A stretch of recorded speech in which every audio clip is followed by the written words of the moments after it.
Priscilla, jy is 'n verpleegkundige by Alma skool, dis dit reg, né? Wat is jou lekker van jou werk? Wat baie lekker vir my is, ek is 'n trauma suster en hier is baie goed vir my. Ek het 'n oorplasing van health na education. So ek is nou 32 jaar by die staat en 11 jaar by Alma. Vir my is dit lekker om elke dag in te kom en daai glimlaggies op die kinders se gesiggies te sien. Nou jy het ook onlangs 'n prys vir jou werk gewen. Vertel ons 'n bietjie daarvan. Daar was by Groot FM was daar 'n kompetisie geweest vir verpleegkundige van die jaar. Ek het die prys gewen vir verpleegkundige van die jaar. Nou baie geluk, dis Baie wonderlik.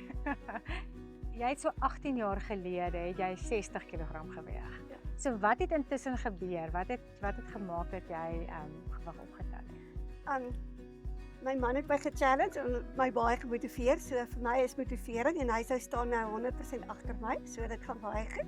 So hy het my gemotiveer en gesê met ons eerste dogter as hy gewig verloor kan Kaap toe vlieg. Ek wil so graag Kaap toe gaan. Ons gaan ons Kaap toe. En so ek was maar vir 2 maande. En ek weet hoe voel dit om maar te wees. En toe ek terugkom toe is ek swanger. So tel ek 30 kg op. Hy sê hy babatjie weeg 4 kilos en jy 30 opgetel. So Hoekom is dit vir jou belangrik om gewig te verloor? ek dink vir myself nommer 1.